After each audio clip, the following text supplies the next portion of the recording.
Hi, I'm Pat Baer, and this is Pat Baer's Anime Club. It's my ongoing video series about anime, and however I want to choose to talk about that. Sometimes it's a look at a particular series, or a subgenre, or a look at the upcoming anime season, or the season that was. In this case, it is my annual event. I've been doing this now. Not the first year I started doing this, but soon after. Look, Crunchyroll has their anime awards, but I've got my own, and it's time for my 2025 anime awards, celebrating the good and bad that happened this year.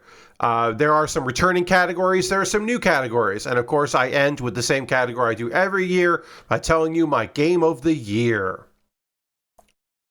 So let's just get into it. Let's get into the awards here. Our first award is Biggest Surprise. So this is a personal category. I guess I could have said biggest personal surprise, but whatever. You get what I'm saying here. This is a show that I had no expectations of going into it, and turns out really great. One of my favorite shows of the year. Like, just a lovely surprise, as said. And that's Zenshu.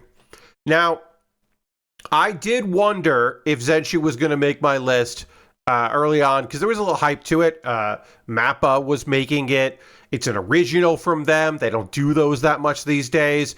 The premise story, I really liked what was told there. The premise, I should say, that was revealed about a young woman who has been thrust. She had a big hit in animation. She's struggling with the second one because she's been tasked with doing like a love story, but doesn't really have a concept of what that could even be because she hasn't really experienced it. So she's got a lot of issues with that. And I was like, oh, that's a fun idea.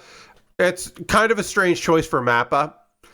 Without getting into it, because that'll be in, hey, spoilers, this is one of my favorite anime of the year. It's going to be in my top 10, and I'll talk about it in the top 10 video. It goes places. So I don't want to spoil it if you haven't heard, if you haven't watched it, but it goes places and it keeps going there. And it is, as I said, a great surprise. This show was phenomenal. Like I said, I didn't know if it would be good or bad, but I was interested in it. I didn't realize it would be one of my favorites and a clearly front runner for, if not anime of the year, certainly best original.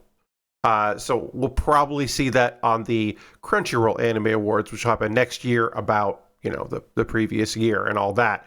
But I get to do it in the same year that it came out. So there we go. Let's talk about another one in the best. We got four bests in a row here. So let's talk about Best Return. Best Return, just quite easily, quite simply, just means an anime that is back, and sometimes that for a long time could be that it was like, oh, it's a year or whatever, but it could also include remakes. It could be like it's back in a new form, like the 2024 Ranma 1/2 is phenomenal. That could win Best Return. In this particular case, it's new panty and stocking with garter belt, because, hey, how did that end up so good? How did that end up one of my favorite shows of the year?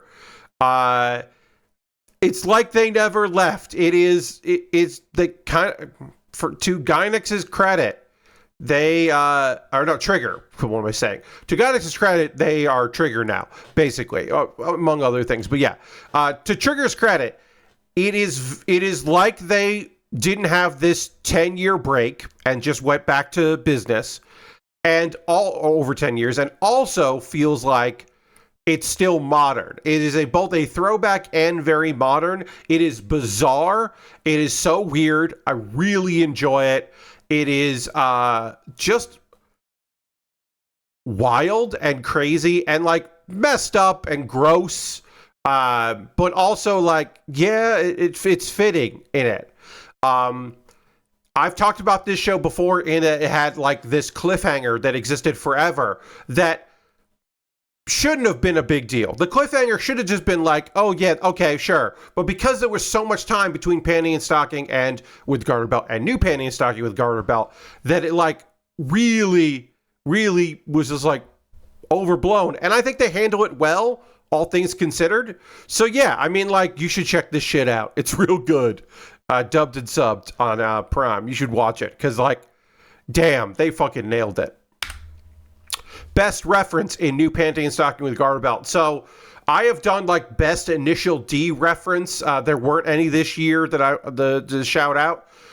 So then I started thinking about, like, well, City had some fun little references in there to other stuff, but really it's all about the pop culture references in New Panty and Stocking with Garter Belt. There were some pastiche episodes or segments within the episode. There were some references to things that clearly that staff loves. And one of those is the winner. It's the Final Fantasy. You know I don't edit these because I didn't clip out where I said Final Fantasy instead of Fast and Furious, which is my Final Fantasy. No, Fast and Furious. There was a whole Fast and Furious Ghost segment. I won't get too much into it and where it goes and why it's insane.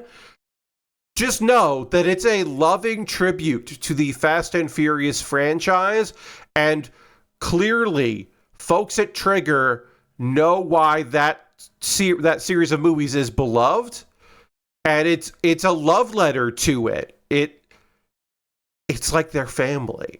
It's wild. It doesn't, and also it is both a love letter to Fast and Furious, the Fast and Furious franchise, FFF, and also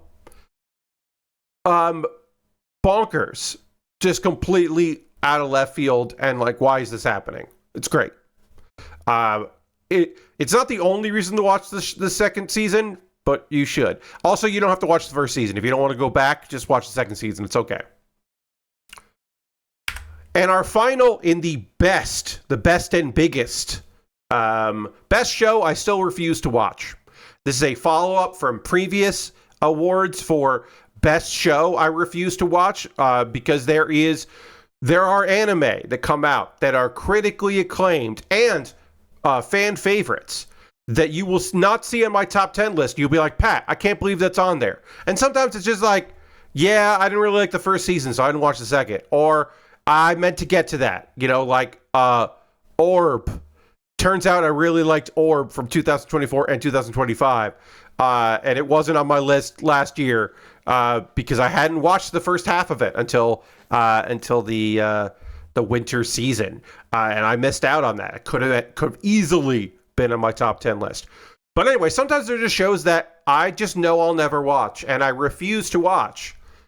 And this year, it's season 3 of To Your Eternity.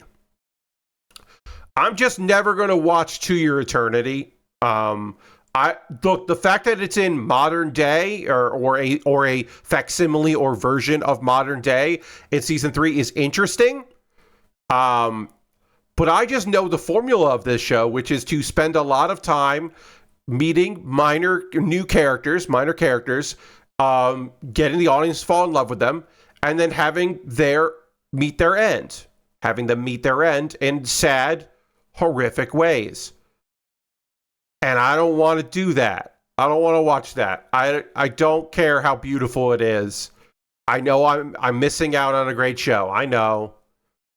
Maybe this season won't even have terrible things happening to children or representations of children like previous seasons. But also, I bet that happens. Because it always happens in this show. So, no thanks. Before we get into some of the sad and mad categories, one kind of silly one. This is not best. This is most. Anime most obviously adapted from a light novel. I wrote adapter. Again, I am not going to redo this. I make no apologies for missing, putting the right word in there and grammarly not noticing it. Anime most obviously adapted from a light novel. I've done this every year. Sometimes there have been runners up, there have been ties. Generally, it's just a title of an anime that you look at that title and you know without a shred of a doubt, hey, that was definitely a light novel. And in this case, here we are with Shirohio, reincarnated as a neglected noble, raising my baby brother with memories from my past life. I haven't watched this. I don't even remember when it came out this year. You know what? I will look this up. I'm going to look this up because I don't even remember what season this anime came out during this year. The guy, he's 5 years old. He can do all this stuff. He remembers his previous life. Obviously, light novel series that started in 2018 is still ongoing. And the anime came out July 6th through September 21st. There were 12 episodes. So it was the summer season, and I don't remember that existing at all. But it did come out. Oh, there was a stage play as well. Sorry, 2 different stage plays. But yeah, episodes of this show came out. They did 12 episodes. The light novel was illustrated by Keep Out, who is the same light novel artist that worked on Parallel World Pharmacy and Reincarnated as a Daughter of Legendary Hero and The Queen of Spirits. If you're wondering, Pat, why didn't that one win? That title would have won, but the anime adaptation is called something else in English, so it didn't win that because, in my opinion, Reincarnated as the Daughter of the Legendary Hero and the Queen of Spirits is a good title, but the anime adaptation has a different title, which I have to look up. I'm sorry, I was trying to stall to look up the full title. My dad's a hero, my mom's a spirit, I'm reincarnated. To me, that's not a good light novel title. That's a good one-man show title. It's a good title for something at the Fringe Festival. That's my opinion on that. But anyway, Shirohio, I'm talking about a lot of other things except for this because I haven't seen it. And as I said, I forgot that it came out this year until I was looking at a list of anime that came out this year and went, oh, I didn't watch that, but damn if that's not a goddamn perfect title for this show, for this category. Raising my baby brother with memories from my past life. It says reincarnation and also past life, so you really know what's going on there. It's definitely based on a light novel. It's got like a nickname for it, Shirohio. Like, yeah, totally. Maybe it's great. Maybe I missed out. Let me know in the comments if I really goofed. Worst trends. This one I'm not going to talk too much about because it's pretty freaking obvious. Now, you could say, for you, your worst trend could be working conditions in animation studios. Continually a terrible trend. Totally agree with you. 100%. I back you up on that. It's hard to talk about MAPPA without recognizing that they have a terrible track record with that. And now we don't hear about it in 2025, mainly because they got, quote unquote, better at NDAs for international employees. Across the board. You could say worst trend. There's so many of these kicked, banished shows. They're replacing isekai, and some of them are even isekai. Totally understand that. There was too much shonen this year. There was too much romance this year. I was about to say there were too many girls doing things shows, but that's a lie. There weren't enough of those. There were too many shows where there was a bait and switch in the first episode. I mean, you're just really feeling strongly about the bowling show and Zenshu and at least one other show this year that did the bait and switch and weren't really the same originals that were lying to you, that kind of thing. But no, the worst trend is artificial intelligence. It's AI subtitles, captions, and dubs. It's the trifecta of terrible. Most recently, the AI dubs from are the fine folks at Amazon Prime, dubbing things that didn't have a dub, or in some cases have a dub that Amazon Prime just didn't license, some of which are being repelled, some of which remain. As far as AI subtitles, there have been clearly some. Now, according to Crunchyroll, these were not their own people. These were like, sometimes they license a show and part of the agreement is that show handles the subtitles, and those people were going to third parties. There was a period here where we had like clearly seeing Chat GPT because somebody who didn't speak the language was doing the translation to another language. instances where it's very clearly done and terrible looking. Also, that is unrelated to the AI or to the changes in subtitles that Crunchyroll is doing, which is also a different terrible thing that they're doing, where they're going with a uniform thing that just looks terrible and is done by outside people and not necessarily done by the people that don't get paid enough to do the work but actually care about the work they're doing at Crunchyroll. They're freelancers. And then captions. Yeah, closed captions for dubs are being handled by companies that aren't exclusively hiring humans to do the work. A lot of them are being done by, they will load in a script and that will then pump them out and there's not oversight on that, or they're using listening tools to listen to the audio track and pump that out. It's just mangled garbage, and it's not being handled by people, and at the very minimum it is not being overseen by enough people. All of this is terrible. All of the AIification is just the inshitification of modern anime in the United States and in Canada, and it's affecting other countries as well, of course. And it's fucking bad. It's bad news. AI dub is bad. AI subtitle is bad. AI captions are bad. It is the worst trend in 2025, and we're not done with it, unfortunately. We gotta just keep bullying them, because it can't get better until we make it financially annoying for them to continue to do it. Biggest personal disappointment. Now, this anime might be on your top 10. This anime might be your anime of the year. I will tell you here in this video, which I am recording 2 weeks before I record my top 10 list, which I have not locked, but I have the 10. I just don't have the order. I can tell you that Mobile Suit Gundam G-Quux is not on that top 10 list.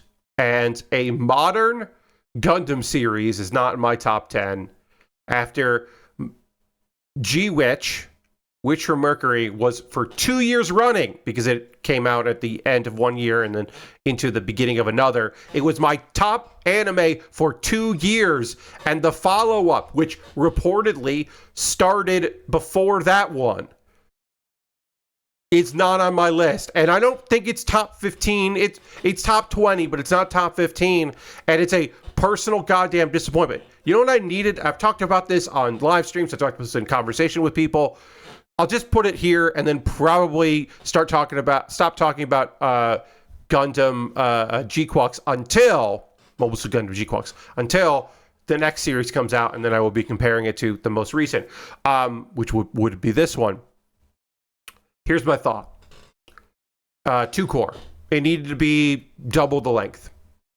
I needed more of the first half of this show. I needed a full season of these girls working together on the colony fights, having scraps, having interpersonal relationship stuff, having highs and lows and mids, and apologizing to one another and misunderstandings and all of that. I needed all of that, and in the background, some maneuvering that made you, the viewer, go, oh, well, there's more going on here. This show was not a full bait and switch, but it was like, because it felt kind of obvious, but it was like 2 shows in one. And for people that were like, I love Char and I love alternate reality stuff, I think you ate very well. But if your first Gundam series was Witch from Mercury, or like in my case, it was like one of your favorites, and you're like, well, it's in space and there's going to be some battles and the Gundams are going to look very different, and it's got some Eva touches to it, but it's not going to have any of the story Eva stuff, just like the aesthetic Eva stuff. It's like, okay, all of that sounds great and sounds like it'll be really fun. Going into it, I didn't love the Gundam designs, and in motion, I liked them more than I liked them in static, so I don't really love the model kits, but I liked it in the show. I thought it was presented very well, but I just needed it to be 2 core. You can do all the stuff you're doing in there, all your weird shit, all of your, like, oh, this is here and this is here, and here's the big MacGuffins, and here's the interpersonal stuff, and here are minor characters from the original series you might not remember, all that stuff. But you can't make me care about these two characters going their separate ways and then coming back to one another if you haven't given me enough time for me to feel like they should be inseparable. That's just my thought. It needed 2 cores. Too much story for what they were trying to do. Yeah, that's general thought on it. It is my biggest disappointment of the year. So there you go. And, of course, finally, my anime of the year, which will be a part of my top 10 list for 2025, for post on December 22nd, 2025.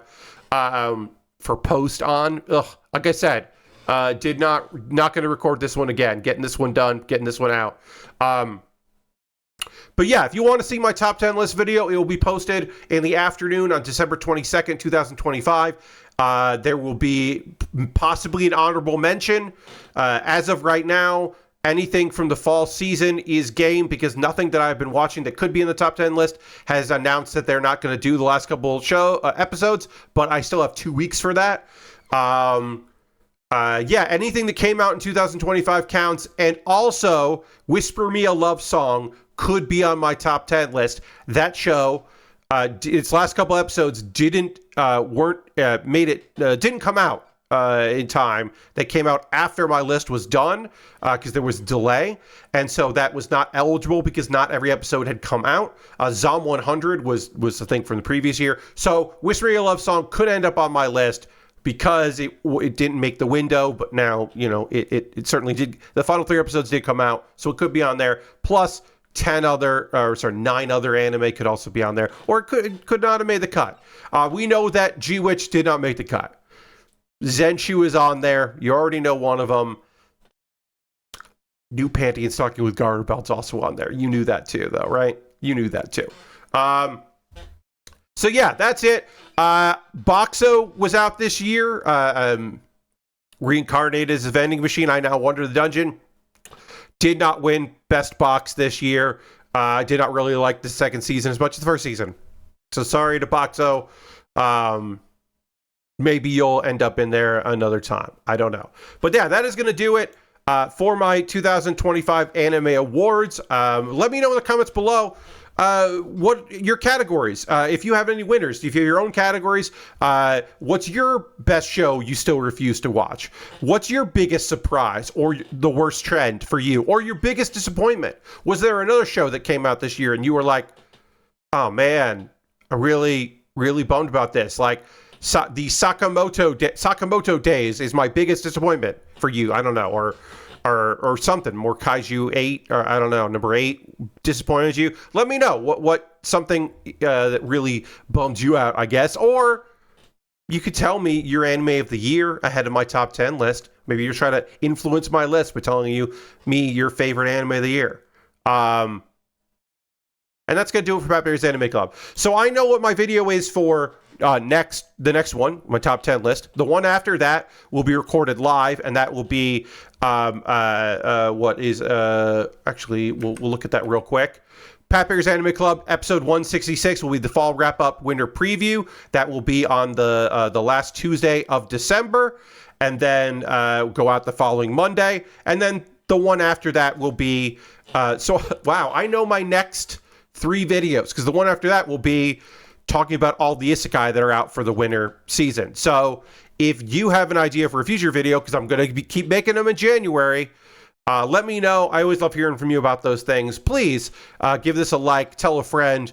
I really enjoy making these. Like I said, I only want to record it once, so there were mistakes, but I still had fun making it. And yeah, thanks so much for watching the video. I'll talk to you on the next one for my top 10 list. Can you believe the year's almost over? I can. Bye-bye.